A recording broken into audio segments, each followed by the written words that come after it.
When I started my side hustle, I wasn't sure on how I wanted to structure my business. And so today I'm going to walk you through some encouragement to potentially start your business, the pros and cons to operating and opening up an LLC, and then the general steps to take if that's what you choose to do.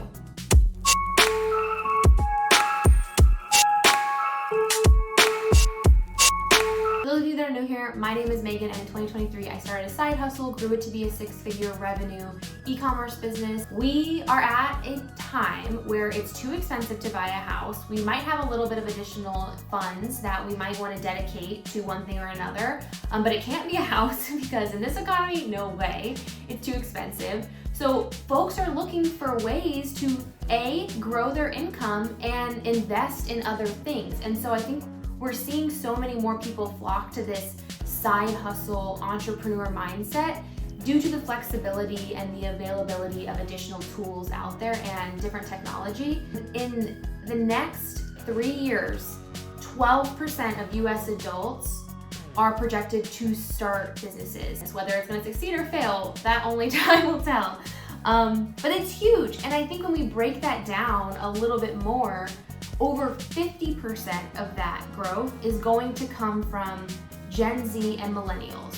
We're reaching the stage where it's like we're maybe realizing that our retirement might not be a home, and so we're trying to go out and pave our own path and do things a little bit differently. But you should start a business, or you should consider starting a business. Follow along for additional ideas on how to do that, what those business models could look like, what's trending. I'll be your girl. And then I want to go into why you might want to start an LLC or just keep your business as a sole proprietor. So I'll preface this video with a big disclaimer of I am not a professional. You should consult a professional. This is not business advice. Let's take a step back and kind of understand, do you have a business? I suggest we get down to business and sort the facts. IRS definition of trade or business generally includes any activity carried on for the production of income from selling goods or performing services.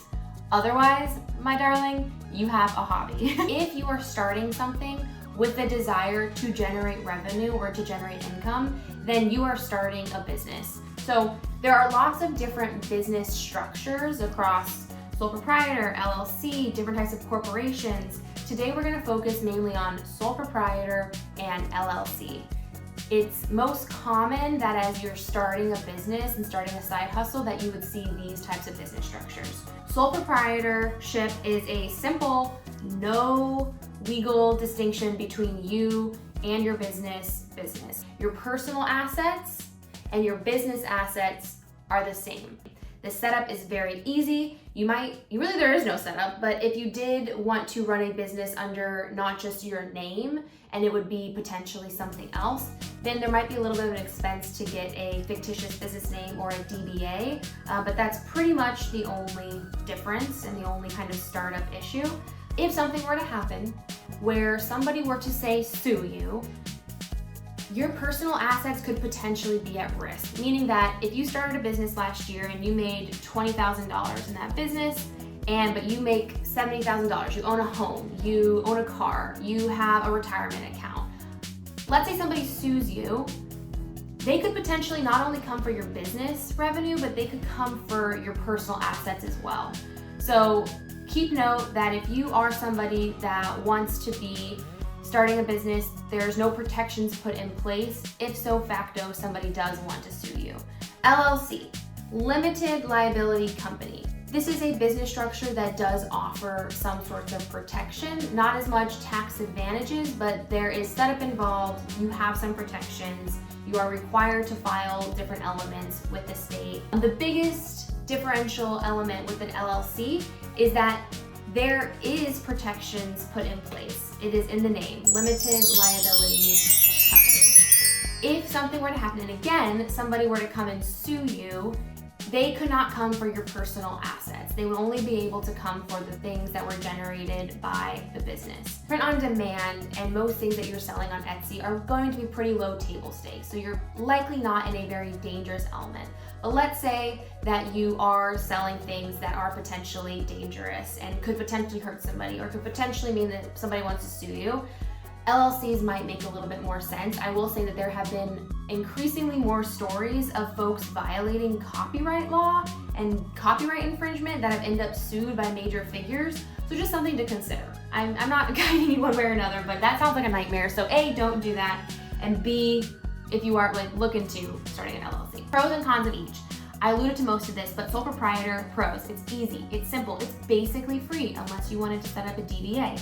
Very little hassle, very quick, no issues. The biggest con is going to be there's no protections, as I mentioned. If something were to happen, and again, I would say most businesses are low table stakes, people could potentially come for your own personal assets. So if you are somebody that has a car, has a home, lucky you, has retirement accounts, anything like that, and you are just worried out of your mind about any issues, then I would consider looking into an LLC. LLCs, pros, those protections are in place. So as I mentioned, you are generally protected unless you're intermingling personal and business financials. You are protected from those business debts and potential lawsuits, which is really great. The cons. You do have to go through a bit more paperwork to set this up, and it is kind of expensive. I am in California, which typically gets railed when it comes to taxes and expenses. And so my expenses for setting this up is you have to basically pay $70 to file to open an LLC, and then you pay another $20 to file a statement of information that just gives additional data about your business. That's your initial startup fee, so about $90. And then every year that you are in business, and even if you don't make money, but if you are in business, if you are an LLC, you have to pay the franchise board $800 minimum a year in tax. Other states, it's not nearly as expensive, so do your due diligence on how much it costs in your state and if it makes sense for you to invest those dollars. The general steps to set up an LLC, and this is going to be more California-centric. The first step is choosing a business name. You have to make sure that business name is not taken. You can go onto your local Secretary of State office and make sure that your business name is not taken. You then need to go to file for your LLC. This means that you have to submit articles of organization, which means I'm establishing this business. It's very general information, the business that you are, where you live, what you're trying to do, very simple things. Then you also have to add in a statement of information, which again, just has additional business information about what are you doing, e-commerce, who's gonna run the business, those types of pieces. That element has to be done every 2 years. So it's an initial $90 to set up and then an incremental $20 to maintain your LLC for your state secretary office every 2 years. So you pay those filing fees and you are basically set up. The other thing that you might want to set up is an operating agreement.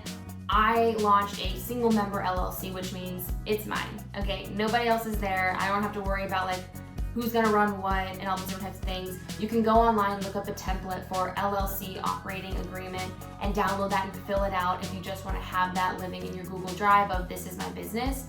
But probably more important if you have a multi-member or a more involved situation. They'll then give you your entity number. This means that you are an LLC. You can then go apply on the IRS website for an employee ID number, an EIN number. That now operates as your business social security number. That's what you take to Etsy if you're launching on Etsy to start your shop. That's also what you take to banks if you want to start opening a business bank account or a business credit card. They're gonna wanna see that you have that number. So that's another pro of opening an LLC is you have this clout of oh, I have a business, I have an LLC.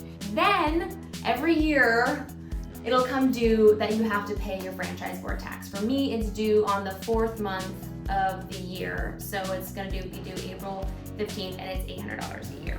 That's the pros and cons of starting an LLC. I started one because I wanted the protections, but think about how you might want to get your business off the ground before you invest in something as aggressive as that. But hopefully this was helpful. Please continue to come back. I'll be posting fun trends weekly.